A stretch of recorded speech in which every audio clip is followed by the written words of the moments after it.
d'avoir une réponse juste, dans la mesure du possible qu'on est capable d'avoir l'information. C'est important de répondre aux questions. Une des choses que une personne que je visite m'a communiqué, c'est que quand il était petit à l'école du dimanche, son professeur n'était jamais capable d'y répondre à ces questions qu'il avait. Puis il disait toujours, on va demander ça à quelqu'un. On va demander ça à quelqu'un, puis il revenait jamais avec la réponse. Et puis il a développé une frustration. Alors, quand il parle avec moi, il me raconte ces choses-là, mais en même temps, c'est comme un avertissement, réponds à mes questions. Vous comprenez, il y a pas de questions. J'aime mieux que vous mettiez 100 000 questions dans la boîte, qu'on passe le restant de notre vie à répondre aux questions d'ordre divin, que de dire je m'en vais dans l'ignorance. OK? Mon peuple périt faute de connaissance. OK? Donc, c'est important que chaque personne vous sentiez bien à l'aise. Pourquoi on a fait la boîte? C'est justement pour enlever toute espèce de prétexte de timidité ou de, tu sais, des fois poser une question. Il y en a qui sont moins verbomoteurs que d'autres, mais ils sont capables de mettre la question sur un papier puis le mettre dans la petite boîte, la petite rouge. OK? Merci pour ceux qui osent en mettre dedans. Ça répond aux autres. OK? Des fois, vous ne le savez pas, puis je vous ai dit souvent, hein, ça, là, je veux que tu me poses ça, cette question-là, devant tout le monde. Pourquoi? Parce que c'est utile pour les autres aussi. Donc, c'est pas une question comme je dis, qui est nécessairement juste toi qui te poses. C'est peut-être quelqu'un d'autre qui se la pose et puis qui l'a pas mis, puis dit, ah oui, ça, j'aimerais ça savoir ça. Alors, ce matin, c'est le salut des enfants. La question qui était dans la boîte, c'était, est-ce que les enfants vont au ciel automatique? Est-ce que les enfants vont être enlevés le jour de l'enlèvement? Donc, c'est des questions intéressantes, hein? Je dois commencer, par contre, avec une mise en garde, en partant. Je vais vous lire 2 versets. Deutéronome chapitre 9, verset 4. Les enfants d'Israël vont rentrer dans la terre promise, OK? Prenez la terre promise comme si c'était le paradis, c'était intéressant. Deutéronome 9, verset 4. Juste 2 petits versets là, pour une recommandation vraiment importante. Très importante parce que ce qu'on fait un matin, normalement, on ne ferait pas ça. Deutéronome 9, verset 4, il dit, lorsque l'Éternel, ton Dieu, les chassera devant toi, ne dis pas en ton cœur, en parlant des ennemis, c'est à cause de ma justice que l'Éternel me fait entrer en possession de ce pays. C'est à cause de la méchanceté de ces nations que l'Éternel les chasse de devant toi. Donc, quand tu vas rentrer dans le pays, dis pas que c'est à cause de ta justice. C'est à cause de la méchanceté de l'autre que toi tu vas prendre. Tu vas rentrer dans le pays. C'est pas à cause que tu es juste. Juste cette mise en garde a été donnée au peuple d'Israël avant de rentrer prendre possession du pays. Il a dit, vous n'êtes pas plus juste que les autres, dans ce sens-là. Donc, mais il dit, c'est pas à cause de votre justice que vous rentrez là, c'est à cause de la méchanceté des autres. Alors, Israël était un outil dans la main de Dieu pour exercer un certain jugement. Dominique?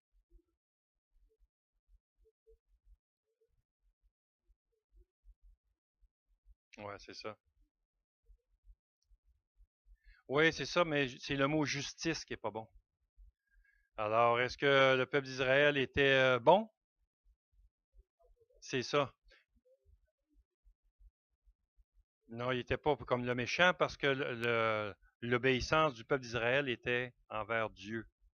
Et c'est ça qu'il faut faire attention, c'est que des fois, on est croyant et on pense qu'on est meilleur que les autres. On n'est pas meilleur en tant qu'individu, c'est vraiment la grâce de Dieu qui nous est accordée qui fait qu'on est différent.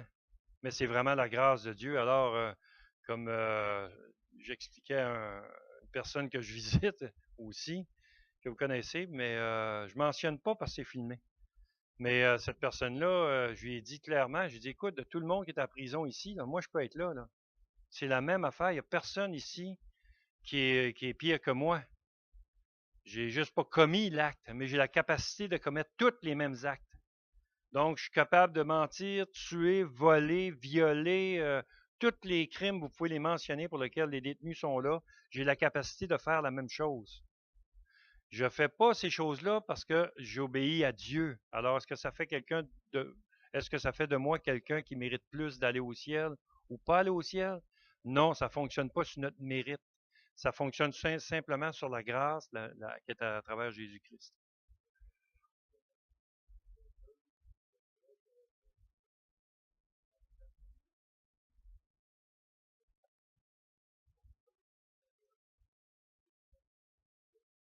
Simplement ceux qui disent non à la grâce de Dieu.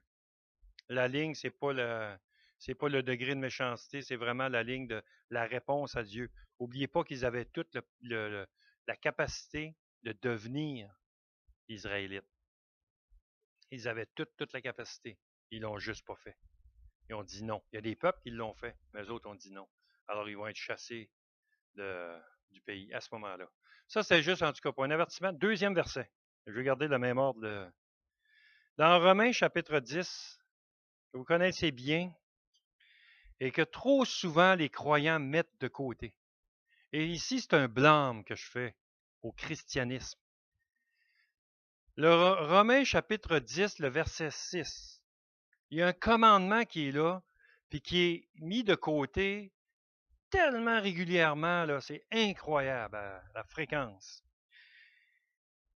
Romains chapitre 10, verset 6, il dit, « Mais voici comment parle la justice qui vient de la foi. » La justice qui vient de la foi. N'oubliez pas que dans Romains chapitre 3, qu'on va toucher un petit peu tout à l'heure, il nous dit, « Comment un Dieu juste peut-il justifier le coupable tout en demeurant juste? » Voyez-vous? Et là, il dit, « Voici comment parle la justice qui vient par la foi. » Alors, on peut devenir juste par la foi en Jésus-Christ, le juste. Il dit, premièrement, ne dis pas en ton cœur qui montera au ciel, c'est en faire descendre Christ. Avez-vous compris ce que je viens de dire? Ne vous questionnez pas sur qui va aller au ciel. Qui est sauvé? Ne dis pas en ton cœur qui va aller au ciel. C'est quoi la question ce matin? Les enfants sont-ils sauvés? C'est pour ça que je veux vous mettre en garde. Premièrement, la première leçon qu'on devrait prendre, ce ne serait jamais de questionner le salut, parce que ça ne nous appartient pas. Le jour où moi je vais être le juge de celui qui est sauvé, lui qui n'est pas sauvé, on va être dans l'erreur totale. La seule personne qui sait qu'il est sauvé, c'est lui-même. Notre esprit, l'Esprit de Dieu rend témoignage à notre esprit, pas à celui-là de l'autre, que nous sommes sauvés. Sur la bonne base, par exemple. Mais il ne peut pas être sauvé si l'Évangile n'est pas prêché. Voyez-vous? Alors, on est un petit peu comme lié. As-tu entendu l'Évangile ou tu n'as pas entendu l'Évangile? Oui, on va poser les questions pour s'assurer que la personne a bien compris l'enseignement. Mais nous n'avons pas l'autorité de commencer à questionner le juge, je dirais, l'autre personne. On peut la questionner à savoir si elle rend témoignage, parce que la Bible dit, si tu confesses de ta bouche le Seigneur Jésus, tu crois dans ton cœur que Dieu l'a ressuscité des morts, tu seras sauvé. Ça, c'est une promesse. Oui, il y a une confession de la bouche, mais je ne peux jamais aller plus loin que la confession de la bouche. Oui, vas-y, Louis-Philippe. Attendez, je ne suis pas rendu là. Je suis juste dans la mise en garde. Je n'ai même pas abordé le sujet des enfants encore. Oui.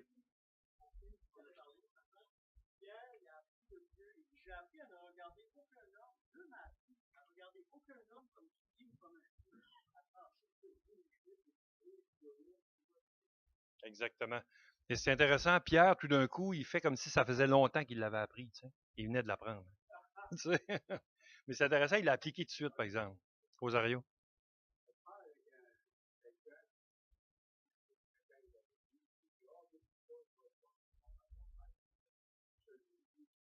Laisse-les faire.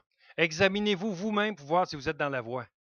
Maintenant, si quelqu'un vient me dire ça, moi, je vais l'enseigner sur le salut, par exemple.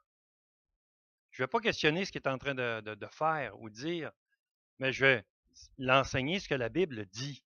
Ma responsabilité, c'est d'instruire le non-connaisseur dans la connaissance de Dieu. La vie éternelle, c'est qu'ils te connaissent, toi, le seul vrai Dieu et celui que tu as envoyé, Jésus-Christ. Quelle est notre responsabilité? Faire connaître le Père. Qui est Dieu? Vous annoncez l'Évangile, puis des fois, vous clenchez tout de suite sur Jésus. Vous êtes déjà rendu l'autre bord de la croix, puis ils ne croient même pas que le Père est Dieu. Il y a quelque chose qui manque. Vous n'avez pas parlé de repentance, vous n'avez pas parlé de sainteté de Dieu. Ça, parlez-en. Il ne nous dit pas de ne pas questionner la sainteté de la personne. Il dit de ne pas questionner son salut. Qui va monter au ciel? Qui va en descendre? Il dit, ben non, il s'en en fait redescendre Christ. Voyez-vous, il dit, non, tu ne peux pas faire ça. Ça ne t'appartient pas. La foi, ça vient de Dieu et il l'accorde à qui il veut. Voyez-vous? Nul ne vient au Père si le Père qui m'a envoyé, c'est Jésus qui parle, et si le Père qui m'a envoyé ne l'attire à lui. Personne ne peut y aller. Tout dépend de Dieu. C'est lui qui produit en nous le vouloir et le faire. Pas simplement le vouloir, mais l'action aussi. Saisissez-vous comment il y a un domaine où on va s'ingérer dans les affaires de Dieu et on n'a pas le droit de le faire. On va trop loin. Parce que notre émotion nous fait dire des choses. Mais le problème avec l'émotion, c'est que demain, elle va changer. Alors que la vérité est immuable. Elle ne bouge pas. Ce qui est vrai dans l'éternité du début est vrai dans l'éternité de l'autre bout. Ça demeure. Voyez-vous? Premièrement, pour les enfants, tournez dans Romains chapitre 5. Oh, oui, vas-y, Bruno.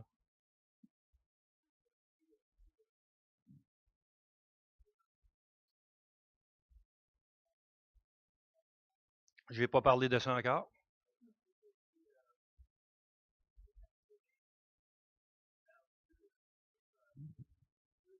Personne ne va à Dieu si Dieu ne l'attire pas à lui. OK.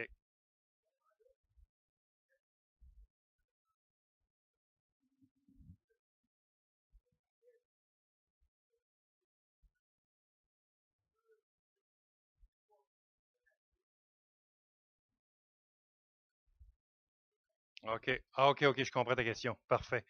Jésus a dit, quand je vais être élevé, j'attirerai tous les hommes de la terre vers moi. Voyez-vous? Alors, il n'y a pas de Dieu est juste. Tout le monde est attiré. C'est sa parole qui le dit. Christ est mort pour tous. On va regarder les versets, ça, on va regarder les versets tout à l'heure, mais c'est vrai que je le dis parce que la question est pertinente. Alors, s'il attire tout le monde à lui, la Bible dit aussi qu'il y a beaucoup d'appelés, mais peu d'élus. Le problème, c'est que vous avez tous eu une invitation pour aller, mais vous ne répondez pas à l'invitation. Le problème, ce n'est pas celui qui invite, le problème, c'est celui qui ne répond pas à l'invitation. Alors, l'élection, elle n'est pas que Dieu a choisi lui, pas lui, lui, pas lui, lui, pas lui. Ça n'a rien à voir. Il a dit, ceux qui vont répondre à l'invitation, je les prédestine à être semblables à Christ. Et non pas l'inverse en disant, je choisis, voyez-vous, le salut sélectif. Ce n'est pas lui tu peux pas, lui tu peux pas. Non, il dit, il invite tout le monde. Et c'est ça qui est important. Nous sommes les porteurs d'invitation. Nous, on ne peut pas convertir quelqu'un. C'est vous ça? On va juste porter l'invitation. On va annoncer la bonne nouvelle. C'est comme ça qu'il s'y prend. Maintenant, la réponse à l'invitation. Moi, ce que je mets en garde ce matin, c'est le problème du gars qui amène la bonne nouvelle, qui est devenu une nouvelle de malédiction. Voyez-vous? Plutôt que le salut disponible. Parce qu'il se place dans la peau du juge en amenant l'invitation. Ah, si tu dis non, tu s'en vas en enfer. Ou, mais vous comprenez, j'exagère dans le format de la formule de la phrase, mais dans les faits, c'est que Dieu attire tout le monde à lui. La Bible est tellement claire qu'il dit que Dieu veut que tout homme parvienne à la repentance, à la connaissance du salut. Donc, c'est des versets qui sont clairs. Je ne peux pas obscurcir ça. La réponse, Dieu le sait d'avance, par exemple. Qui va répondre? Voyez-vous, il n'est pas surpris, lui-là. Il ne fera pas... non, dis-moi pas qu'il a dit non. Non, il sait ça.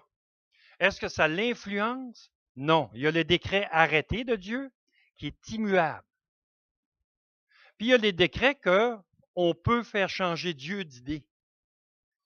Et c'est dans la portion de la limite que Dieu a établie que nous, on peut être capable d'interagir. Pourquoi Moïse est arrivé à prier Dieu qui allait détruire le peuple? Il niaisait pas que ça, hein? C'est Moïse qui prie et Dieu s'est repenti de ce qu'il voulait faire. Non, ce n'est pas un décret arrêté. On a Dieu nous a accordé, et je fais attention quand j'utilise le mot pouvoir, mais la réalité, c'est qu'il nous a donné un certain pouvoir sur son dessein non arrêté. Voyez-vous? On peut intervenir à l'intérieur de ça. Je prie pour le père d'Anita pour que ses jambes reprennent de la force parce que c'est sa requête. Alors, je prie pour qu'il reprenne, ses jambes reprennent de la force parce que ça fait partie du décret non arrêté de Dieu. Voyez-vous? Et on peut aller à l'intérieur de ça, il nous le permet. Et c'est ça qui est important. On est capable de faire changer Dieu d'idée dans ce qui n'est pas fixe. Le salut, il est fixe. Il est là. Avant même la fondation du monde, Dieu avait déjà la solution au péché de l'homme. Ça, c'est un décret qui est arrêté. OK? Romains chapitre 5. Romains chapitre 5, c'est un passage quand même assez clair, mais complexe. Étant donc justifiés par la foi, donc la première déclaration dans le chapitre 5, ça commence. Voici comment on peut être juste. C'est par la foi. La foi demande un acte, une réponse de la part de l'homme. Elle vient de Dieu, l'homme doit répondre. Nous avons la paix avec Dieu par notre Seigneur Jésus-Christ. À Jésus-Christ, nous devons d'avoir eu, par la foi, en lui, à son œuvre, ce qu'il a fait à la croix, accès à cette grâce, à cette faveur imméritée, dans laquelle nous demeurons fermes. Et nous glorifions dans l'espérance de la gloire de Dieu. Bien plus, nous nous glorifions même des afflictions, sachant que l'affliction produit la persévérance la victoire dans l'épreuve, et cette victoire, l'espérance. Or, l'espérance ne trompe point, parce que l'amour de Dieu étant répandu dans nos cœurs par le Saint-Esprit, qui nous a été donné, à celui qui a la foi. Car lorsque nous étions, écoutez ça, car lorsque nous étions encore sans force, Christ, au temps marqué, est mort pour des impies. Il dit, à peine mourrait-on pour un juste, quelqu'un peut-être mourrait pour un homme de bien. Mais Dieu prouve son amour envers nous en ce que lorsque nous étions encore des pécheurs, voyez-vous, on était encore perdus, Christ est mort pour nous. À plus forte raison, donc, maintenant que nous sommes justifiés par son sang, serons-nous sauvés par lui de la colère. Car si, lorsque nous étions ennemis, nous avons été réconciliés avec Dieu par la mort de son Fils, à plus forte raison, étant réconciliés, serons-nous sauvés par sa vie. Et non seulement cela, mais encore nous nous glorifions en Dieu par notre Seigneur Jésus-Christ, pour qui maintenant nous avons obtenu la réconciliation. Et maintenant, regardez ce qui s'en vient. Vraiment important. Verset 12. C'est pourquoi, à cause de cette justification par la foi en Jésus-Christ, regardez ça. Il dit, c'est pourquoi, comme par un seul homme, je le répète, comme par un seul homme le péché est entré dans le monde, et par le péché, la mort. Et qu'ainsi, la mort s'est étendue sur tous les hommes parce que tous ont péché. Alors, il dit, le péché est entré dans le monde par un seul homme, Adam. Mais il dit, la mort s'est étendue sur tous les hommes. La conséquence de l'acte d'Adam, c'est que tous sont morts. Tous. La mort s'est étendue sur tous les hommes. C'est pas compliqué. Adam est mort. Adam était condamné. La mort ne peut pas produire la vie. Voyez-vous? Adam est condamné et tout ce qui découle de lui l'est automatique. Automatique. On ne pêche pas. On ne devient pas pécheur parce qu'on a péché. Ça, c'est important de saisir ça, là. On ne devient pas pécheur parce qu'on a péché. On pêche parce qu'on est pécheur. On a la nature pécheresse. Voyez-vous? Automatiquement, prenez un enfant, quel qu'il soit, élevé dans n'importe quelle circonstance. Mettez-les toutes. Mettez-les toutes. Et il va faire le mal. La Bible dit que la folie est attachée au cœur de l'enfant. La verge de la correction l'en éloignera. La folie est déjà attachée au cœur de l'enfant. L'enfant laisse déjà voir par son comportement, ses actions, voir si sa conduite, plus tard, sera pure et juste. On peut déjà voir dans l'enfant qu'est-ce qui va être plus tard. Et là, je sais que c'est tout délicat ce que je dis là. Des enfants, je n'ai 5. Ça fait mal de voir un enfant qui souffre. Tu veux être à sa place. Et je me mets dans la peau de ceux qui en ont perdu. Et le questionnement, il est légitime en se demandant, il est où? C'est l'amour qui nous pousse à poser la question, si je peux dire. À aller chercher un petit peu plus loin et dire, on a besoin d'une assurance de la part du Seigneur. Et Dieu connaît ça. Et il le sait. Rappelez-vous des Thessaloniciens. Ils se convertissaient, puis il y en a qui étaient mis à mort tout de suite. Il n'y a même pas le temps d'être baptisé. Il dit, je ne veux pas que vous soyez dans l'ignorance au sujet de ceux qui dorment, comme ceux qui n'ont point d'espérance. Et là, il les réconforte en leur disant, voici le sort de vos frères et sœurs qui sont morts. Ah, il leur parle de la résurrection. Il les réconforte, il veut réconforter les cœurs.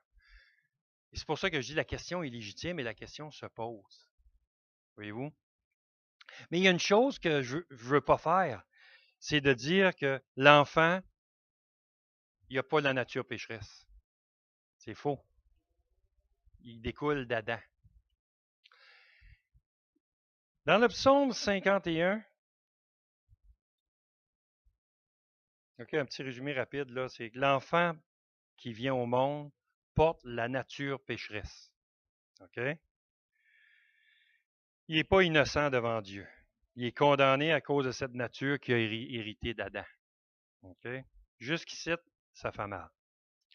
Psaume 51. David, dans sa confession à l'Éternel, il dit quelque chose de particulier. Psaume 51, verset 7. Il dit, « Voici, je suis né dans l'iniquité.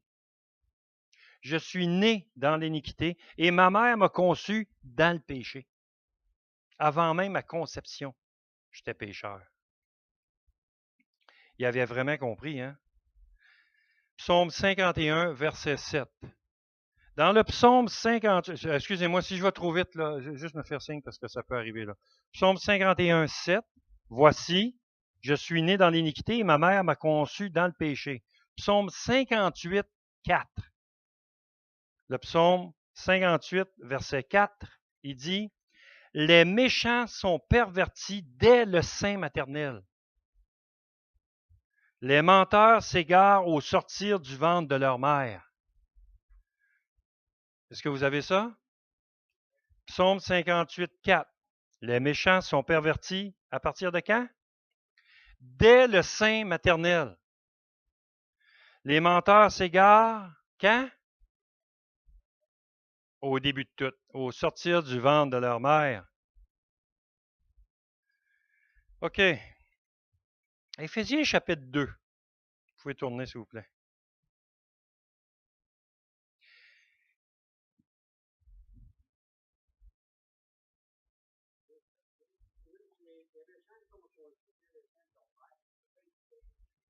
Ils sont pervertis dès leur sein de leur-mère. La nature pécheresse. Et voyez-vous, est-ce que David était méchant? Est-ce qu'il est sauvé? C'est ça. Qu'est-ce qui fait la différence entre David qui était méchant au sortir? C'est lui qui le dit, là. C'est ça. Alors, c'est de la grâce. Je vais y arriver dans la deuxième portion. Mais dans la première portion, je vais vous montrer que tout le monde est perverti. Même le bébé. Il n'y a pas de différence avec l'adulte. OK? Oui, surtout. non, non. Non, non. Surtout toi.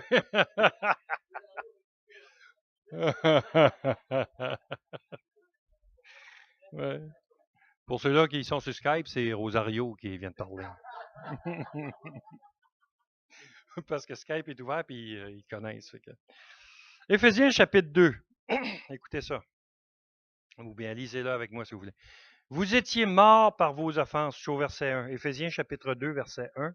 Vous étiez morts par vos offenses et par vos péchés, dans lesquels vous marchiez autrefois selon les trains de ce monde, selon le prince de la puissance de l'air, de l'esprit qui agit maintenant dans les fils de la rébellion. Nous tous aussi, nous étions de leur nombre. Voyez-vous, à la question tout à l'heure, il n'y a pas de différence. On était pareil. Et nous vivions autrefois selon les convoitises de notre chair. Quand est-ce que tu as été faite chair? À la conception, les convoitises de la chair que j'ai eue de mon père, de ma mère, dès ma naissance. Qu'est-ce qu'elle faisait? J'accomplissais les volontés de la chair et de nos pensées, de ma pensée. Et nous étions, écoutez ça, par nature des enfants de colère. C'est intéressant, hein? Comme les autres. C'est ça qu'il dit, là. Donc, nous étions, voyez-vous, pareil comme les autres. Nous étions, au verset 3, nous étions par nature des enfants de colère, comme les autres. Mais, et là, ça devient intéressant. Mais Dieu, qui est riche en miséricorde, à cause du grand amour dont il nous a aimés, nous qui étions morts par nos offenses, nous a rendus à la vie avec Christ. C'est par grâce que vous êtes sauvés. C'est pas par votre nature, et votre nature, elle est condamnée. C'est seulement par la grâce de Dieu que vous êtes sauvés. Wow! Je ne le mérite pas. Il c'est par grâce, à cause de son grand amour dont il nous a aimés. Il dit au verset 6, « Il nous a ressuscités ensemble et nous a fait asseoir ensemble dans les lieux célestes en Jésus-Christ. » Regardez le langage de l'apôtre. Est-ce qu'il est mort? Non, à l'époque, quand il écrit. Il est vivant. Il dit, « Il nous a ressuscités avec Christ. » Je vais vous faire saisir quelque chose ici. Autant il était condamné avant même de venir au monde, c'est ce qu'il dit dans le psaume, perverti dès le sein maternel, il est capable de réaliser qu'il est vivant, puis déjà ressuscité avant même d'être mort. Voyez-vous? L'accomplissement, elle est faite. Et il nous en parle comme si c'était déjà visible. Il nous a fait asseoir. Le gars, il est sur la terre en train de travailler. Il dit, il nous a ressuscités, et il nous a fait asseoir avec Christ dans les lieux célestes. C'est là qu'il y a notre place, aux croyants. Il dit, il nous a ressuscités ensemble, il nous a fait asseoir ensemble dans les lieux célestes en Jésus-Christ, afin de montrer dans les siècles à venir l'infinie richesse de sa grâce. Je répète ça, puis gardez ça dans la mémoire, parce que c'est important dans ce que je vais vous parler après. L'infinie richesse de sa grâce. Il accorde des faveurs imméritées à l'infinité. L'infinie richesse de sa grâce. Il ne parle pas de pauvreté ici. Vous savez, c'est quoi quelqu'un qui est infiniment riche?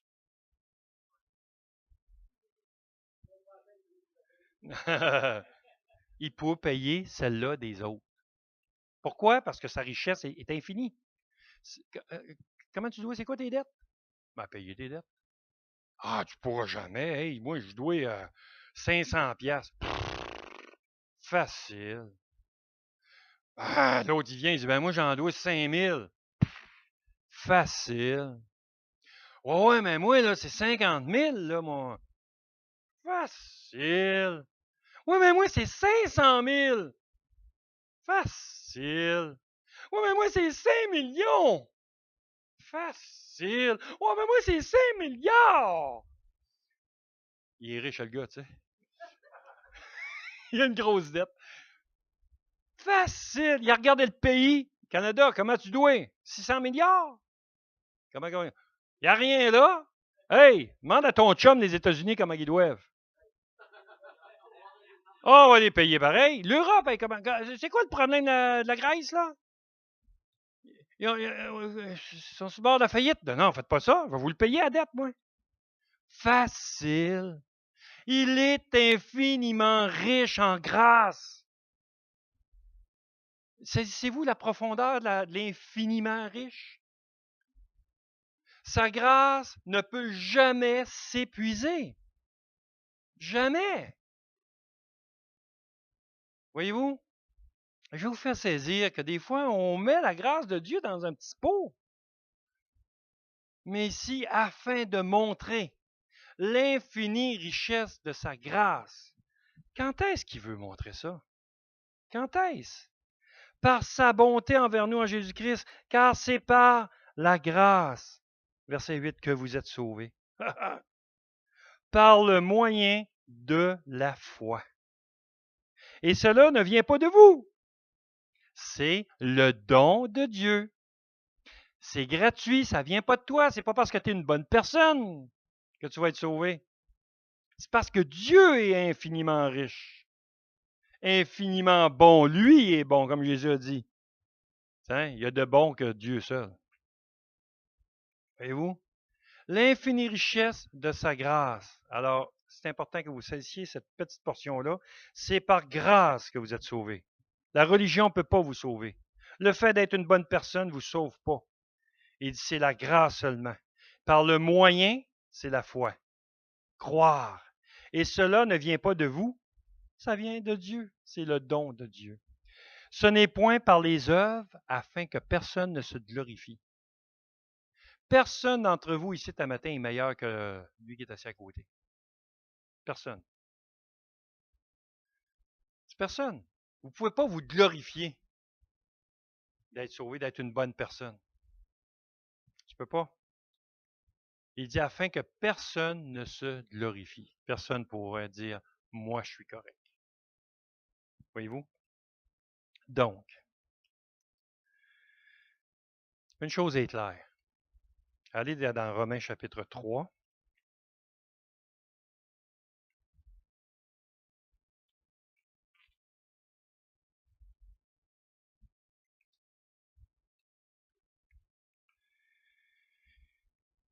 Dans le chapitre 3, excusez-moi, il va nous dire, verset 9, on va aller au verset 9. Quoi donc, sommes-nous plus excellents? Nullement, car nous avons déjà prouvé que tous, juifs et grecs, sont sous l'empire du péché. Selon qu'il est écrit, il n'y a point de juste, pas même un seul. Est-ce que les enfants sont comptés? Pas un seul juste. Pas un. Pas même un seul. Écoutez ça. Il dit, au verset 11, nul n'est intelligent, nul ne cherche Dieu. Tous sont égarés, tous sont pervertis. Il n'en est aucun qui fasse le bien, pas même un seul. Leur gosier est un sépulcre ouvert. Ils se servent de leur langue pour tromper. Ils ont sous leurs lèvres un venin d'aspic, leur bouche est pleine de malédiction et d'amertume. Ils ont les pieds légers pour répandre le sang. La destruction et le malheur sont sur leur route. Ils ne connaissent pas le chemin de la paix. La crainte de Dieu n'est pas devant leurs yeux. Mais regardez un petit peu plus loin. Verset 23. Il dit, car tous ont péché, c'est ce qu'il vient de dire, un petit peu avant, ils sont privés de la gloire de Dieu. Et regardez la suite. Et c'est là que je veux m'accrocher. Et ils sont gratuitement justifiés par sa grâce. Gratuitement justifiés par sa grâce, par le moyen de la rédemption qui est en Jésus-Christ. Saisissez bien. Il dit que tous ont péché, sont privés de la gloire de Dieu, mais tous, ceux qui acceptent évidemment, sont justifiés par la grâce, la rédemption qui est en Jésus-Christ. Il n'y a pas de limite. C'est ouvert à tous. C'est lui que Dieu a destiné par son sang à être pour ceux qui croiraient. Voyez-vous la ligne? La responsabilité, là, s'en vient sur l'homme. Alors, le salut il est disponible pour tous, mais seulement ceux qui croient vont pouvoir l'avoir. Donc, c'est la réponse à l'amour de Dieu. C'est pas simplement comme un couple qui se dit je t'aime, chérie, puis l'autre répond moi aussi. Il n'avait même pas pensé d'y dire avant. Mais il dit moi aussi pour pas que l'autre soit insulté et qu'elle l'aime plus. Tu sais. Je fais non, c'est pas ça. Pour tous ceux qui allaient croire, à partir du moment où Jésus-Christ a été crucifié. Voyez-vous? Aller jusqu'à ce qu'il revienne. Il dit, écoutez bien, je continue. C'est lui que Dieu a destiné par son sang à être pour ceux qui croiraient victime propitiatoire, la victime qui allait rendre Dieu propice, afin de montrer sa justice parce qu'il avait laissé impunis les péchés commis auparavant au temps de sa patience. Hein? Afin, dis-je, de montrer sa justice dans le temps présent, de manière à être juste tout en justifiant celui qui a la foi en Jésus. Wow! Maintenant, vous allez dire, oui, mais l'enfant, comment il peut faire ça? Si on parle à des adultes, c'est facile de dire, ou même un enfant un petit peu plus vieux, c'est facile de dire à un enfant plus vieux, crois, puis tu vas être sauvé. Un enfant, là, ça a une capacité incroyable de comprendre la vérité. C'est pour ça qu'on ne joue pas au Père Noël avec les enfants, puis la fée des dents, puis la fée des étoiles, puis le bonhomme 7 heures, puis ou les lutins, ou n'importe quoi. C'est juste l'idée de faire croire des choses à un enfant, on lui fait croire le mensonge. Il finit par croire à toutes sortes de choses qui sont fausses. Lorsqu'un enfant n'est pas brûlé dans sa tête avec des faussetés, il va toujours chercher la vérité. Puis plus il va vieillir, si tu enseignes la vérité à ton enfant, qu'est-ce qu'il va faire? Il va l'éprouver, les choses qu'il va entendre. Il va dire, ah, ça ne marche pas parce qu'il y a telle affaire. Mais on s'amuse avec les enfants à leur faire croire toutes sortes de choses, comme on fait présentement à l'école d'ailleurs, où on renie l'existence de Dieu, on renie Jésus-Christ au profit de toutes sortes d'autres choses, la fameuse laïcité ou les faux dieux, les faux idoles. Leur propre identité est menacée aujourd'hui. Toute. Lorsqu'on enseigne la vérité, l'enfant, il capte la vérité. Si tu dis à ton enfant, il y a le poêle à bois est là, touche pas parce que si tu le touches, ça fait bobo. Bobo, il comprend le bobo. Bobo, c'est ouch. Bobo, c'est aïe aïe. Bobo, ça dit je ne mettrai plus là mon doigt. Ça, il comprend ça. Parce que, écoutez bien comment ça se passe. Tu viens de lui dire une vérité. L'enfant, sa nature pécheresse, va faire qu'il va toucher et qu'il va avoir exactement la vérité appliquée. Il va voir, papa me l'avait dit. Ça veut dire que la prochaine chose que papa va me dire, ça va être vrai. C'est comme ça qu'il fonctionne. C'est simple, mais c'est comme ça. Tu touche pas, c'est chaud, tu vas te brûler. Moi, Samuel, c'était le gars qui expérimentait pour tous les 5 autres, les 4 autres enfants.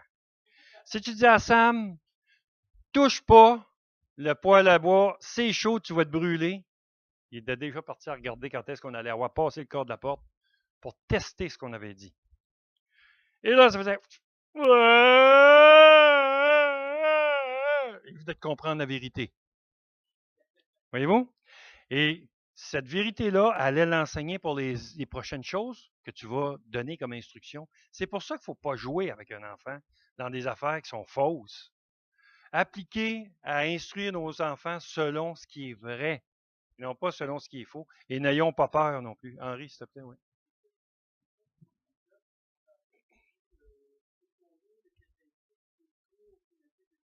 Exactement.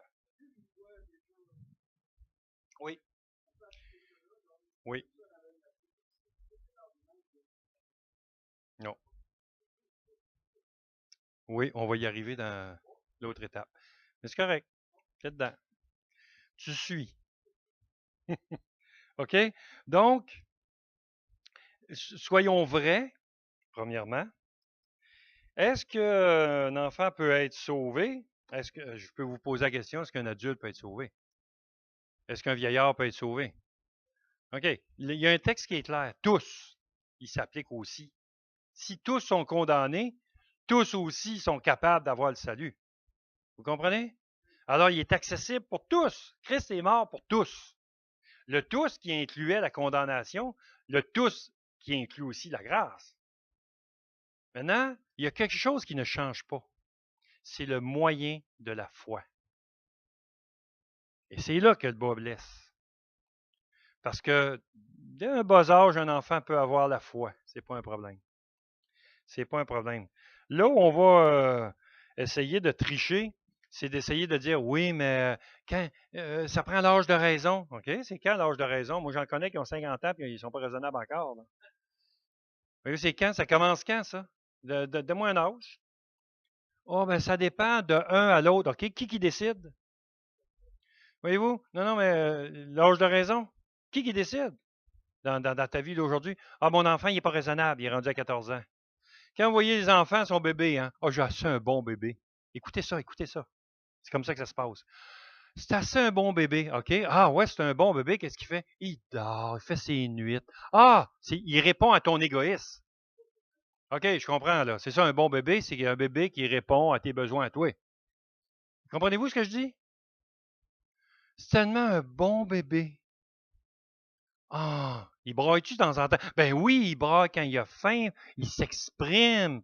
Ah, OK, ça veut dire que mon ado qui arrête pas de chialer puis brailler, c'est parce qu'il a faim, là. Fruitaire, il est où, fruitaire? C'est ça, OK. Je veux juste comprendre comment on est déphasé quand les émotions sont touchées. Comment il va recevoir l'Évangile? Comment il va arriver à la foi? S'il y a seulement la foi qui sauve. Ta responsabilité de parent, c'est d'instruire les enfants dans la voie qu'ils doivent suivre. Et la Bible dit, lorsqu'il sera devenu plus vieux, il s'en éloignera pas. Oui, ça va. Ça commence à la maison. Mais qu'est-ce qu'on fait avec l'enfant qui est les millions d'avortements, de meurtres? Même pas ça d'appeler avortement. Les millions de meurtres qui se passent à chaque année dans notre propre pays. Qu'est-ce qu'on fait avec ça? Ah oui, mais c'était pas encore des êtres vivants. Ah non? Ah non? Mais à partir de quand ils viennent vivants? Voyez-vous? La Bible parle de cette conception. J'ai été conçu dans le ventre de ma mère. Ça commence loin. Qu'est-ce qu'on fait avec lui? Comment il va recevoir l'Évangile? Vas-y.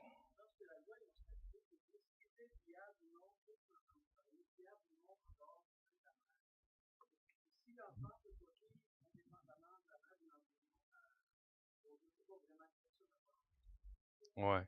Oui, j'ai entendu ça, mais je vais vous dire ceci. Il y a un handicapé qui vient au monde. Il n'est pas viable. Il est totalement dépendant de la personne qui va pallier à son handicap. Voyez-vous? Alors, mais c'est la loi. C'est juste ça le problème. C'est pour justifier celui qui fait le meurtre.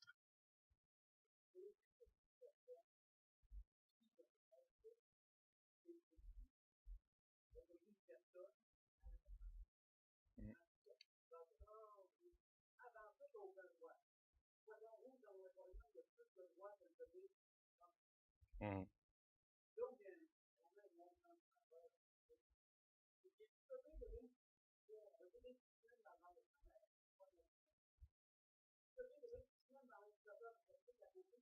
Oui, c'est ça.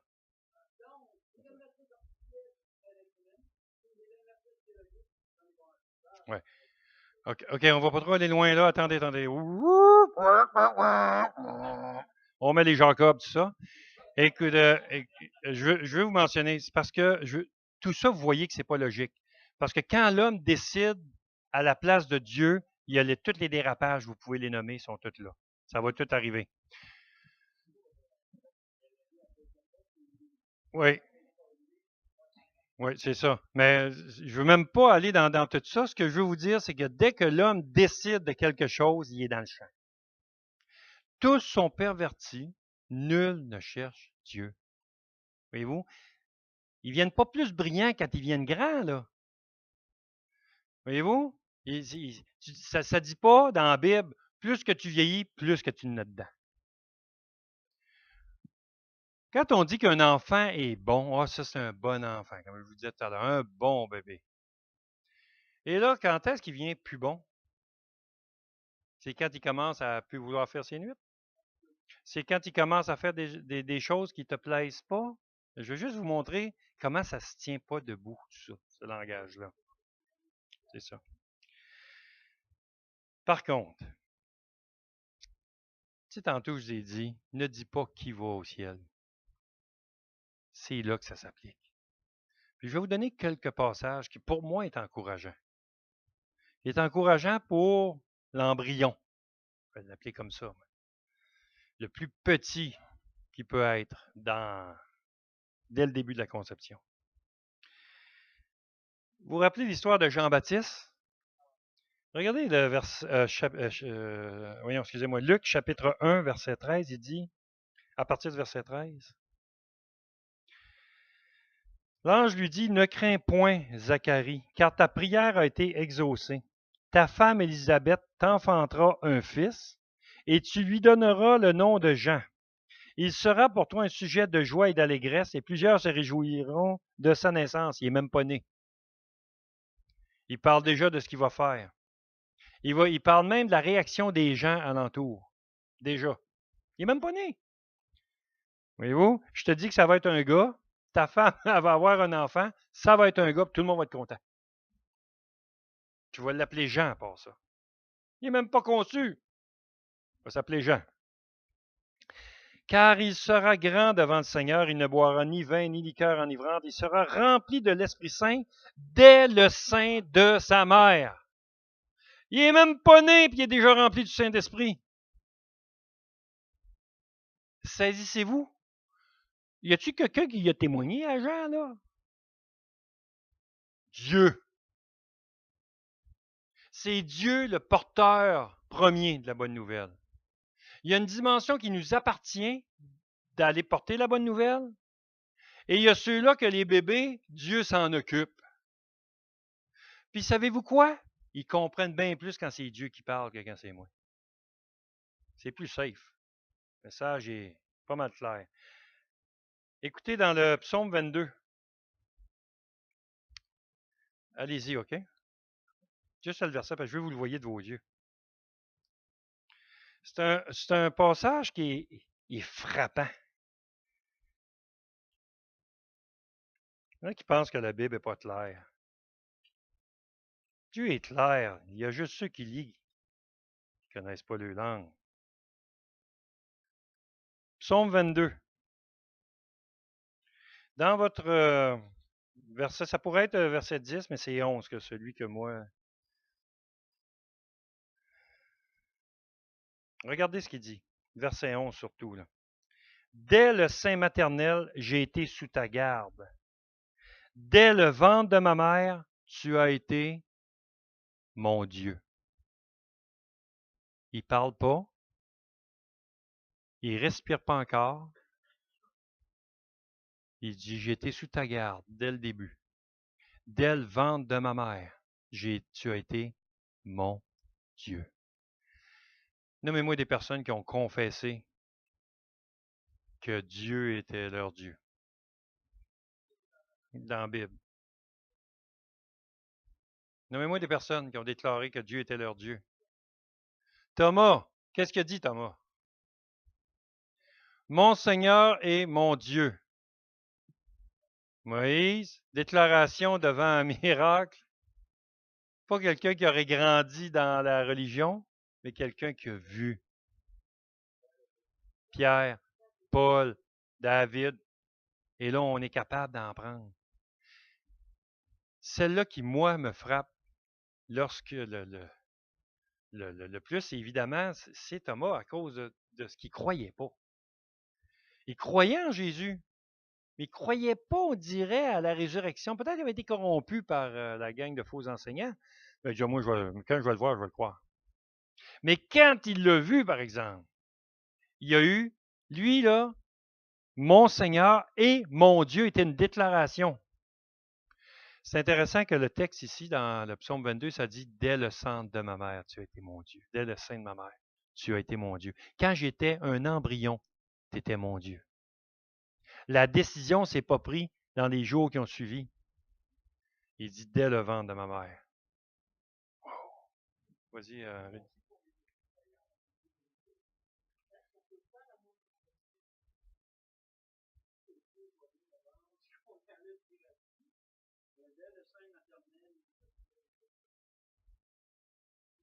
Moi, je dis que oui, parce que c'est la notion de temps que nous autres, on est dans l'espace-temps, alors que Dieu, avant même qu'on naisse, il connaît chaque jour de notre vie. Oui, exactement, j'arrive. Mais c'est cette idée que nous, on essaie de limiter dans le temps. Puis au niveau de l'âge, pour nous autres, c'est important un bébé et un vieillard. Voyez-vous? Pour nous autres, c'est important. C'est ça que dans notre mentalité, on va juger en fonction des âges. Voyez-vous? Et on se dit, il faut prendre soin des vieillards. Et c'est vrai. Pourquoi on prend soin des vieillards, des personnes plus âgées? OK? C'est pas parce qu'ils sont moins intelligents. Voyez-vous? Mais ils ont besoin physiquement de plus. Quand nous, on va être là, on va avoir le même besoin, si je peux dire, un peu comme on disait tout à l'heure. Il y a quelqu'un, j'espère qu'il va prier pour mes jambes un jour quand je vais demander ça. On est démunis. On a besoin de plus. Un bébé, c'est la même chose. On tombe dépendant dans les deux extrémités de notre vie. À la naissance, puis dans le vieillissement. On dépend des autres. Vous comprenez? Et c'est pour ça que Dieu met un accent sur le soin qu'on doit prendre. Et il va parler, il va loin parce qu'il va prendre le plus démuni qui était la veuve et l'orphelin. Il dit, hein, c'est vraiment, il met un accent, vous allez prendre soin d'eux autres. Ils sont les plus démunis de la société. Exactement. Alors, il met l'accent sur cette importance qu'on a de prendre soin. Maintenant, c'est des soins qui sont physiques. Et pendant leur vie, ils étaient forts, ils étaient chargés, pareil comme les autres, comme on est. Mais il va arriver un temps où c'est pas la réalité. Mais ça n'a rien à voir avec le salut, tout ça. Voyez-vous? Le salut, là, ça n'a pas d'âge. Un enfant peut accepter le Seigneur comme un vieillard peut accepter le Seigneur. Il n'y a pas d'âge. Jérémie chapitre 1, verset 4, il dit, « La parole de l'Éternel me fut adressée en ces mots. Avant que je t'eusse formé dans le ventre de ta mère, je te connaissais. Et avant que tu fusses sorti de son sein, je t'avais consacré. Je t'avais établi prophète des nations. » Impressionnant, hein? Avant même ta naissance, avant même la conception, je t'avais choisi. À partir de quand Jérémie était sauvé? Avant même qu'il soit né. Alors, pour moi, ce qui est important, je ne suis pas en train de vous dire que les enfants sont tous sauvés. Mais ceux qu'il a connus d'avance, il les a aussi prédestinés à être semblables au Fils de son amour. C'est important ce que je vous dis là, parce que on ne peut pas prendre la charge de Dieu. Et ce n'est pas à cause de nos actions qu'on est condamné. Vous allez dire, hein? C'est à cause de notre nature. Même si on n'aurait pas commis aucune action, on est condamné. Puis c'est aussi à cause de la grâce que je suis sauvé par le moyen de la foi. C'est la même chose pour le bébé. La seule différence, c'est le porteur de la nouvelle. C'est qui va apporter le message. Nous sommes responsables d'apporter le message à tous ceux, quel que soit son âge, qui sont en âge de comprendre, si je peux dire. Puis laissons les autres au Seigneur lui-même. Quand dans Jéroboam, tu sais, l'enfant de Jéroboam, je vais juste vous lire rapidement. Il dit, un roi 8, il va dire, à partir du verset 7, il va dire, va, dis à Jéroboam, ainsi parle l'Éternel, le Dieu d'Israël, je t'ai élevé du milieu du peuple, je t'ai établi chef de mon peuple d'Israël. Là, écoutez bien l'histoire. J'ai arraché le royaume de la maison de David et je te l'ai donné. Et tu n'as pas été comme mon serviteur David, qui a conservé mes commandements et qui a marché après moi de tout son cœur, ne faisant que ce qui est droit à mes yeux. Tu as agi plus mal que tous ceux qui ont été avant toi. Tu es allé te faire d'autres dieux, des images de fonte pour mériter. Tu m'as rejeté derrière ton dos. Voilà pourquoi je vais faire venir le malheur sur la maison de Jéroboam. En passant, Jéroboam, c'est un quoi, ça? Un roi de quelle nation? De quel? D'Israël. Hein? C'est un roi, ce que je veux vous dire, c'est un juif. Alors tout à l'heure, on a vu que Dieu a chassé des nations parce qu'ils étaient plus méchants. Et ici, ce que Dieu dit, ben moi je vais te chasser. Voyez-vous? Toi aussi, tu vas avoir le même sort que tous ceux qui t'ont précédé, qui étaient méchants. Ta méchanceté a dépassé là, les bornes. Voilà, verset 10, pourquoi je vais faire venir le malheur sur la maison de Jéroboam. J'exterminerai quiconque appartient à Jéroboam. Quiconque. Celui qui est esclave et celui qui est libre en Israël. Et je balayerai la maison de Jéroboam comme on balaie les ordures jusqu'à ce qu'elle ait disparu. C'est une condamnation, hein? Celui de la maison de Jéroboam qui mourra dans la ville sera mangé par les chiens. Et celui qui mourra dans les champs sera mangé par les oiseaux du ciel, car l'Éternel a parlé. Et toi, lève-toi, va dans ta maison. Dès que tes pieds entreront dans la ville, l'enfant mourra. Mais écoutez la suite. Ouais, écoutez ça. Il dit l'enfant mourra. Tout Israël le pleurera et on l'enterrera, car il est le seul de la maison de Jéroboam qui sera mis dans un sépulcre, parce qu'il est le seul de la maison de Jéroboam en qui se soit trouvé quelque chose de bon devant l'Éternel, le Dieu d'Israël. Le seul de la maison de Jéroboam qui va avoir un sépulcre, c'est un enfant. Pourtant, tout de suite avant, il vient de dire quiconque de la maison de Jéroboam. Voyez-vous comment c'est intéressant? Le quiconque, il inclut les enfants. Il inclut les vieillards. Mais il y a un enfant ici que Dieu a trouvé du bon en lui. Et qu'est-ce qu'il fait? Il ne le traite pas de la même façon. Il va mourir, par exemple. Mais il ne le traite pas de la même façon. Je veux vous montrer qu'il y a une sélection, pas une sélection, mais le texte est clair. Il a trouvé quelque chose de bon qui plaît à l'Éternel dedans. Mais, oh, excuse-moi. Ouais, c'est un enfant. Ben, en fait, c'est ce qu'on parlait tout à l'heure. Dieu connaît d'avance et Dieu sait qui a témoigné à cet enfant-là. C'est Dieu. C'est ça que je vais vous faire réaliser. C'est que les parents, c'est certainement pas eux autres qui ont. Parce que Jéroboam, le texte est clair, il est corrompu. C'est certainement pas à cause des parents que l'enfant croit, mais c'est intéressant qu'ils prennent le temps de nous le mettre dans la Bible, cette histoire, pour nous montrer la grâce, infinie richesse de la grâce de Dieu. Donc, il y a une réponse en quelque part qu'il y a eu que Dieu. Oui, c'est ça, qu'il y a juste Dieu qui l'a vu, cette affaire-là. Mais il a donné les commandements, par exemple, pour cet enfant-là. Voyez-vous? Alors, est-ce que Dieu se soucie des enfants?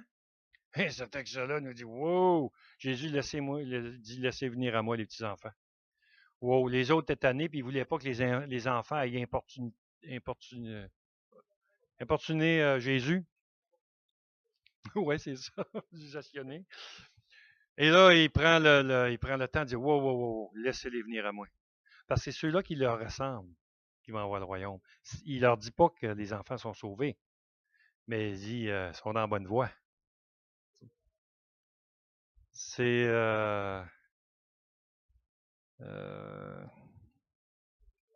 ouais, je me rappelle plus de la. C'est un roi 8.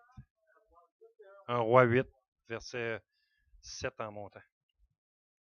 OK. Oh, excuse-moi, Julie. Oui, vas-y, excuse-moi.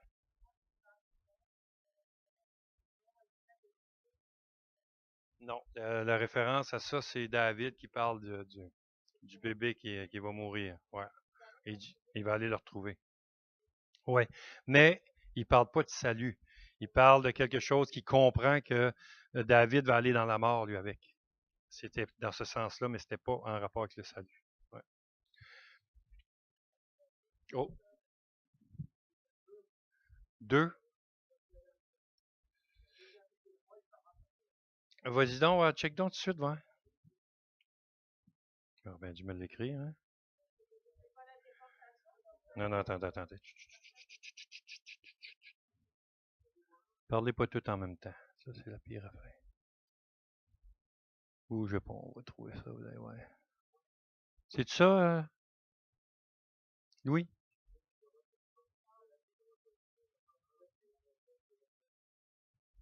OK. OK, à partir du verset 7. Je vais me le noter. Merci, Louis. 1 Roi 14, à partir du verset 7. Merci, Louis. OK. Le verset tout à l'heure qu'on mentionnait pour Christ, le fait que Christ est mort pour tous. 2 Corinthiens, chapitre 5, verset 14, nous dit, car l'amour de Christ nous presse, parce que si nous estimons que si un seul est mort pour tous sont donc morts. Voyez-vous, c'est l'amour de Christ qui nous presse d'aller apporter Christ, parce qu'il faut considérer que si un seul est mort pour tous sont donc morts. OK? C'est juste pour reconfirmer les textes d'avant. Il y a quelque chose qui m'avait réconforté aussi, c'est que Dieu traite selon aussi. Dieu n'est pas un Dieu injuste. Euh, tu sais, quand il dit, là, je mets devant toi le bien et le mal, choisis le bien afin que tu vives. Puis il dit, si tu choisis mal, malédiction, si tu choisis bien, bénédiction. Donc, il est conscient de certains choix qu'on fait. Et puis, ça me démontre le caractère de Dieu. C'est pas que notre justice peut nous sauver, mais seulement la justice qui s'obtient par la foi en Jésus-Christ, comme je vous ai dit. Il y a des textes qui, pour moi, est quelque chose de vraiment important dans le caractère de Dieu. Lorsqu'on a consacré la maison de l'Éternel, dans un roi, il dit euh, que tes yeux soient nuit et jour ouverts sur cette maison, sur le lieu dont tu as dit, là sera mon nom. Écoute la prière de ton serviteur, fais en ce lieu, daigne exaucer la supplication de ton serviteur et de ton peuple d'Israël. C'est peut-être un roi 8, ça. Lorsqu'ils prieront en ce lieu, exauce du lieu de ta demeure, des cieux, exauce et pardonne. C'est intéressant. Exauce du lieu de ta demeure, des cieux, exauce et pardonne. Si quelqu'un pêche contre son prochain et qu'on lui impose un serment pour le faire jurer, et s'il vient jurer devant ton autel dans cette maison, écoutez ça, écoute-le des cieux, agis et juge tes serviteurs, condamne le coupable et fais retomber sur sa conduite sur sa tête. Mais il dit ceci, rends justice à l'innocent et traite-le selon son innocence. C'est ça que j'aime. C'est quand quelque part il dit, traite-les selon son innocence. Et le seul moyen que l'innocence, même la nôtre, parce qu'on est pécheur, ne nous condamne pas, c'est la grâce. David aimait mieux être jugé par Dieu parce qu'il savait que Dieu il était compatissant, lent à la colère, riche en bonté, que d'être jugé par les hommes. Il n'y a rien de pire que d'être jugé par des hommes. Ils sont intransigeants. Il n'y a aucune grâce. C'est badang!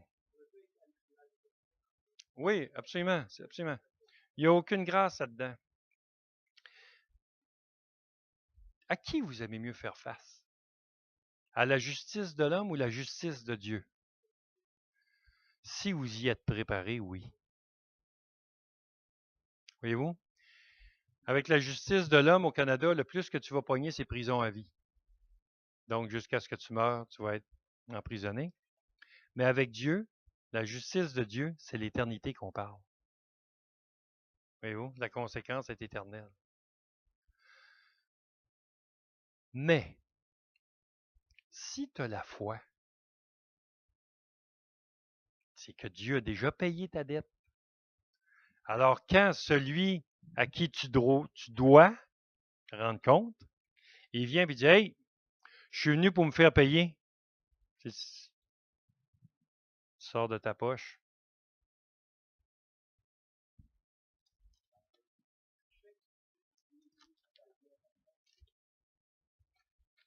Facture, il te présente ça, facture.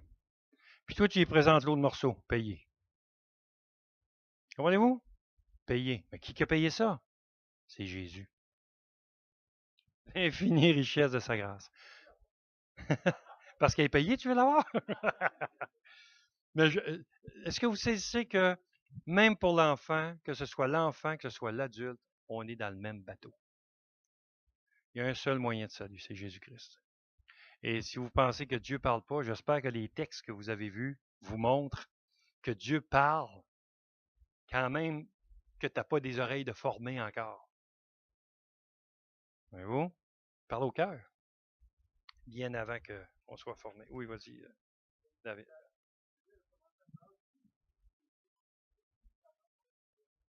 OK. OK. 1 Corinthiens, chapitre 7. Où il va parler de l'enfant où es-tu marié avec un non-croyant, ne cherche pas à rompre ce lien. Voyez-vous, il parle de ça, car le mari ou la femme est sanctifié par le croyant. Il n'est pas en train de parler de salut. Oui. Mais il est certainement plus propice à recevoir l'Évangile que la personne d'à côté. La bénédiction qui est sur la maison, elle est là à cause du croyant et le non-croyant en bénéficie. Même chose pour les enfants. Remarquez des enfants de croyants, tant qu'ils vivent sous le toit du croyant, ils ont pas mal moins de misère. Lâche les lousses en dehors. Oui, plus propice au salut parce que... Oui, exactement. Et Dieu ne va pas regarder la même affaire que s'il y avait eu dans Sodome et Gomorre 10, 100 croyants, il n'y aurait pas été. T'sais. La ville aurait été épargnée. C'est ça qu'il faut réaliser. C'est la même chose avec, un croyant dans une maison. On devrait être épargné.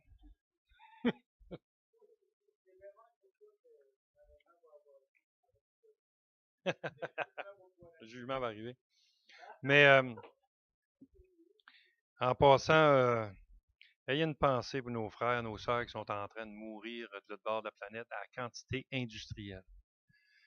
C'est hier, j'ai reçu, je suis abonné aux nouvelles d'Israël, puis la première page en Israël, ça disait les croyants égorgés sur la plage, sur une plage en Libye.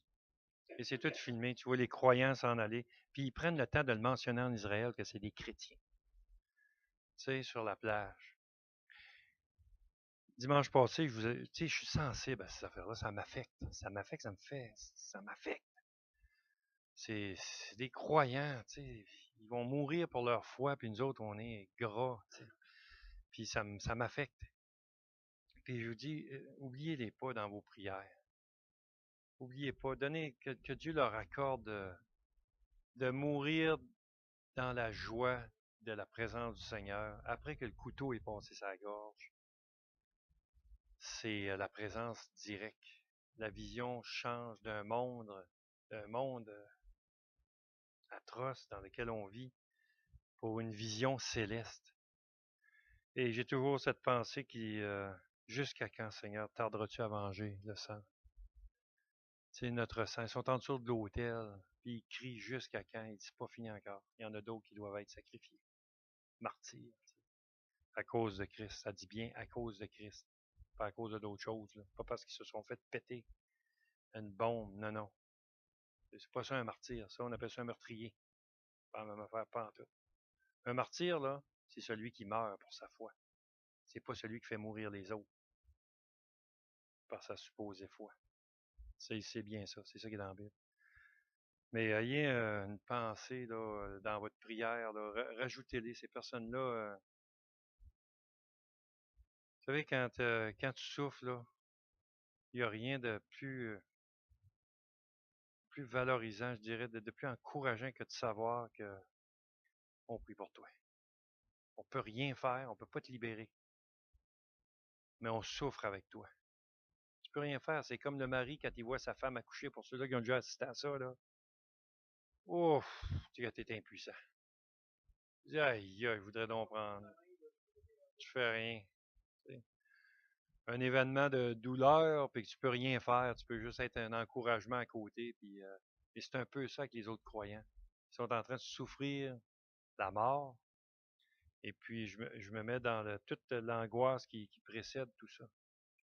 Le moment où tu sais que tu t'en vas, puis tu vas être égorgé, là. Oui, Bruno.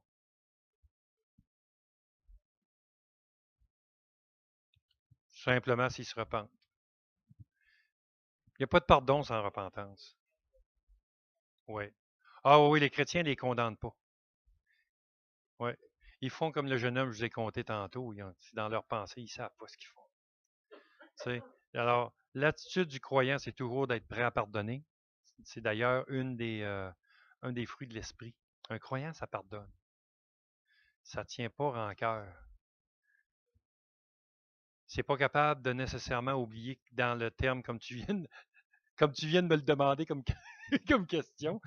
Mais, non, c'est parce qu'il n'est pas comme Dieu, mais il pardonne, puis il est capable de passer par-dessus cette douleur qui a été faite, par exemple. C'est l'amour qui couvre une multitude de fautes.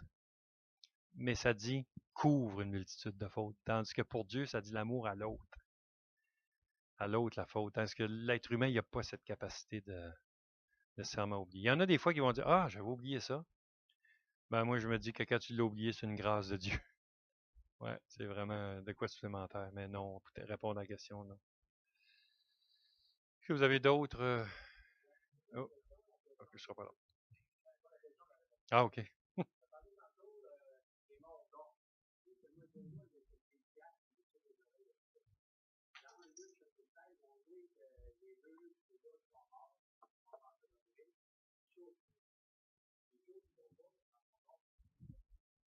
Ouais. Ils sont morts. Alors que quand il parle d'un Thessalonicien, ils dorment. Parce qu'un chrétien, ça ne meurt pas. Alors, il emploie le langage spirituel pour démontrer que dans un état temporaire, il va revenir à vie. C'est ça qu'ils veulent leur dire. Puis, dans leur encouragement, la manière de répondre à quelqu'un qui dit il est mort, l'autre, il dit non, il dort. Vous rappelez-vous de Lazare? Même chose. Il dit non, Lazare, il dort. On va le réveiller, il ne sera pas long. Ça fait 3 jours, puis il sent, Seigneur. Ça va loin, là. Non, il était mort. Et là, il dit, il commençait à sentir. Vas-y pas, il commence déjà à sentir. Excuse, vas-y. Oui. C'est parce que la chair est morte, mais pas spirituelle. Puis quand il ramène, il va employer le mot dormir pour les Thessaloniciens. C'est intéressant. Parce qu'ils ont besoin de réconfort. Ils savent que le corps est mort. Mais ce que l'apôtre répond, il dit, ils dorment. Ah, c'est le même mot qui dit, réveille-toi, toi qui dors d'entre les morts. Il fait référence à la spiritualité, non pas au corps physique. Il dit, tu dors parmi les morts, ceux qui sont morts spirituellement. Il dit, endors-toi pas au milieu d'eux, tu es supposé les réveiller. Tu es supposé les ramener, eux autres, à la vie. Fait que réveille ceux qui dorment, puis prêche l'Évangile afin que les autres ne soient plus morts. Voyez-vous, c'est ça qui est différent. Alors, un croyant, ça meurt physiquement, mais c'est pas mort éternellement. Alors que l'autre, il est mort. Et il souffre. Ah, c'est clair. Oui.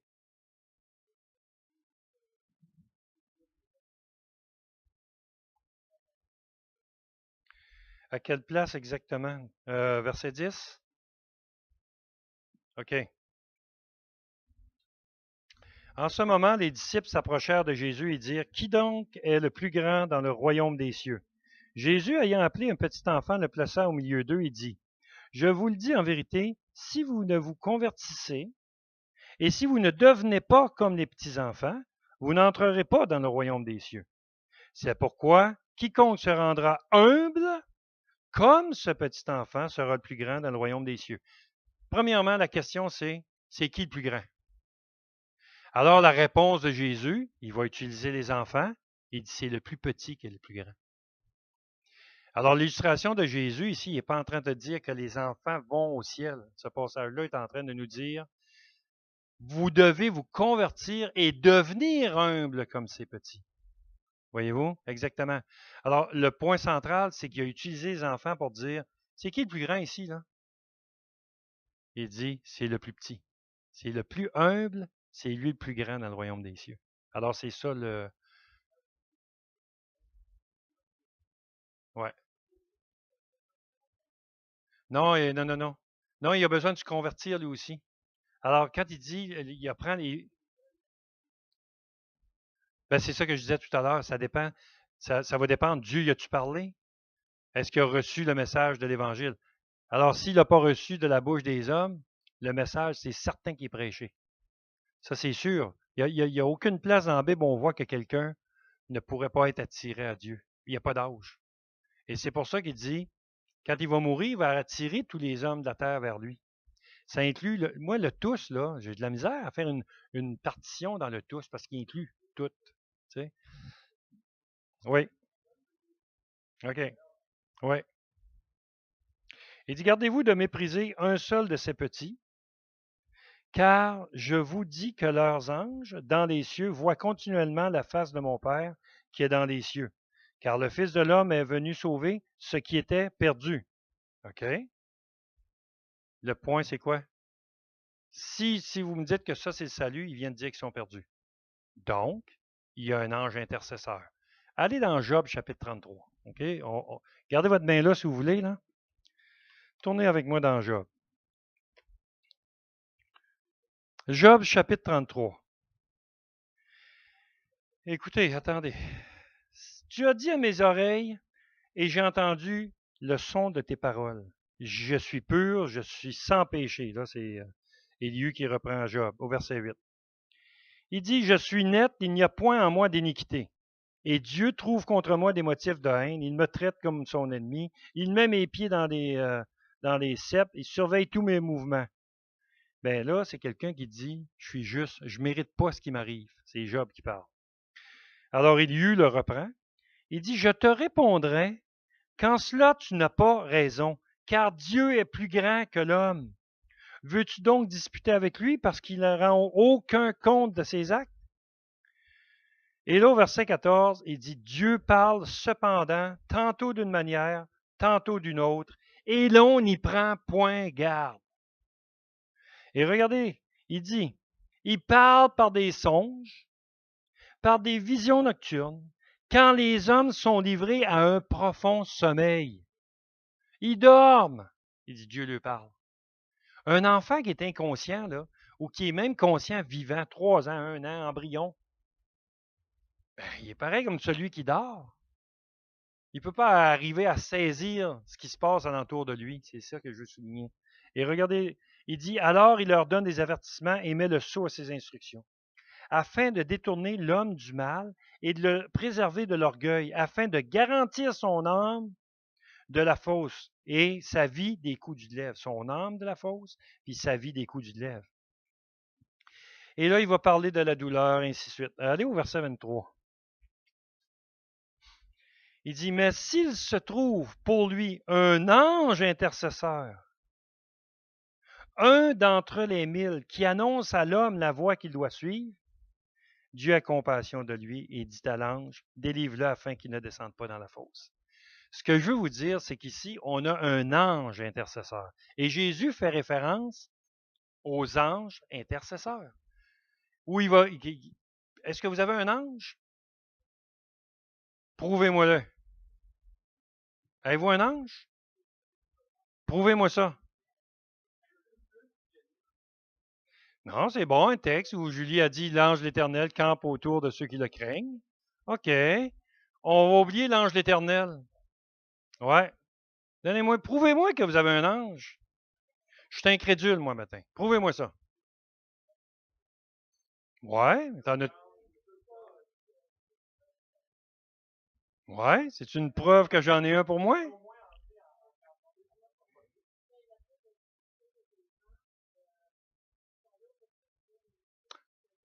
OK, Ayuk, ça dit ça, Julie. Hébreu 1 à partir du verset 5. C'est intéressant. Il dit, le ministère des anges, il exerce un ministère favorable. Voyez-vous? Il exerce un ministère en faveur de ceux qui doivent hériter du salut. Ce qu'il faut faire attention, c'est de tout mettre dans la classe et puis dire les enfants sont tous sauvés. C'est là qu'est le problème. C'est là que ça devient dangereux. Alors on dit, est-ce que je peux le savoir?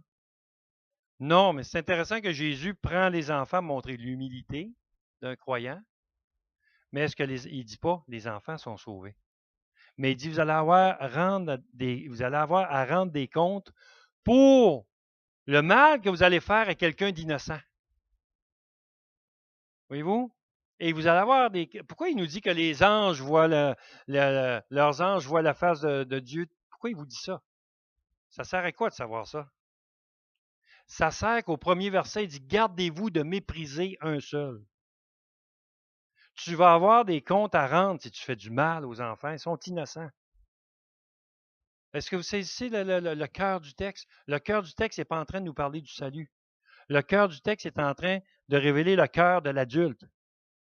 Il dit, si tu n'es pas humble comme eux autres, si tu ne te convertis pas, c'est ça qu'il dit, premier verset, si tu ne te convertis pas et si tu ne deviens pas humble comme eux autres, tu ne vas pas y aller dans le royaume.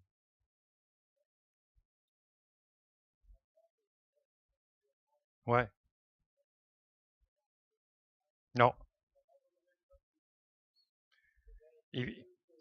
C'est ça. C'est exactement ce qu'on disait tantôt. Pour moi, tout ce qui est en bas de ça, c'est Dieu qui l'enseigne. C'est ce qu'on a vu dans les textes. Alors, si c'est Dieu qui l'enseigne, il a la même responsabilité de répondre oui ou non. Ça n'a pas rien à voir avec son intelligence. Nous, on attribue la réponse en fonction de l'intelligence, alors que la réponse, n'est pas de l'intelligence, c'est du cœur. Et c'est ça qui va loin. Comme j'ai dit, on a vu qu'ils sont sauvés avant même de naître. Voyez-vous? Mais la Bible a dit aussi, tous sont perdus. Il n'y a pas d'exception. Alors, je suis obligé de toutes les mettre là, pareil comme les adultes. La seule différence, c'est que l'adulte, il peut parler pour te dire. Alors, nous, on écoute ça, puis on se fie à ce qu'il dit. Voyez-vous? Si l'enfant, il est sauvé, OK, on prend un petit enfant, là, il y a 2 ans, 1 an, 2 ans, 3 ans. Et vous dites, vu que c'est un enfant, il est sauvé, à partir de quand il ne vient plus sauver? Comprenez-vous? Ça ne fonctionne pas. Alors, il arrive, là, il faut réaliser qu'il est pécheur dès la naissance et que le travail du parent, c'est de le conduire à Christ, premièrement. Le texte qu'on mentionne dans Matthieu, c'est vraiment pour avertir les adultes. Il ne voulait pas qu'ils s'approchent même de Jésus, les enfants. Alors, il les prend, puis il en prend comme exemple. Il n'est pas en train de parler de leur salut. Il est en train de dire, vous devez devenir comme ça. Humble. Un enfant, ça ne se voit pas plus grand qu'un adulte. Excuse-moi, Dominique, oui.